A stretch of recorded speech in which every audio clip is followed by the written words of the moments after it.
আসসালামু আলাইকুম। HSC subject যারা আছো তোমাদের কিন্তু 2026 সালে এইচএসসি পরীক্ষার নতুন কেন্দ্রের অনুমোদন এবং কেন্দ্রের পুনঃস্থাপন প্রসঙ্গে কোন কোন কেন্দ্র কোথায় পড়বে সবকিছু তারা পূর্ণ স্থাপন করার যে এরকম একটি নোটিশ পাবলিশ করেছে দাস এডুকেশন বোর্ড থেকে, ঢাকা বোর্ড থেকে। তো আপনি যদি আমার চ্যানেলে নতুন হয়ে থাকেন প্লিজ চ্যানেলটিকে সাবস্ক্রাইব করবেন।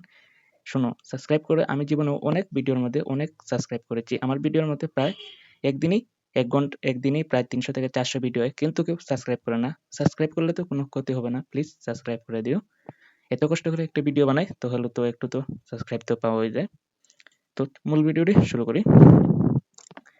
এইচএসসি সাবজেক্ট যারা আছো তোমাদের কিন্তু এবার যে এখানে 2026 সালে এইচএসসি পরীক্ষার নতুন কেন্দ্র অনুমোদন এবং কেন্দ্রের পুনঃস্থাপন, এখানে কিন্তু মোট 9টি কেন্দ্রের পুনঃস্থাপন ও নতুন কেন্দ্র যোগ করেছে, তারা কিন্তু পাবলিশ করেছে।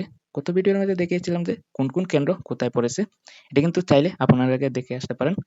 এবং এটাই সেই লেগে প্রথম যে ভিডিওটা এইচএসসি পরীক্ষার আসন বিন্যাস, এটি তোমার আসন কোথায় পড়েছে এটি কিন্তু দেখতে পারবে। আর এখন যে ভিডিওটি করব 2026 সালে এইচএসসি পরীক্ষার নতুন কেন্দ্রের অনুমোদন এবং কেন্দ্রের পুনঃস্থাপন, এটি অতটা ইম্পর্টেন্ট না, জাস্ট চ্যানেলটিকে সাবস্ক্রাইব করে রাখতে পারো।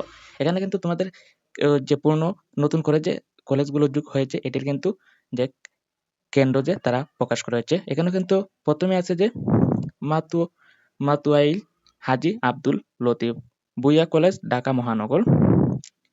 চাঁদপীর বহুমুখী গণ উচ্চ মাধ্যমিক বিদ্যালয়, মধুপুর, টাঙ্গাইল নতুন কলেজ এবং পূর্ণ স্থাপন করেছে কিন্তু এগুলো নরসিংদী একটা আছে। তারপরে এখানে সব কিন্তু বেশিরভাগ পূর্ণ স্থাপন করেছে, নতুন করে যোগ দিয়েছে। তো এই ছিল আজকের ভিডিও। আপনারা কিন্তু চ্যানেলটিকে সাবস্ক্রাইব করে রাখবেন প্লিজ। আসসালামু আলাইকুম।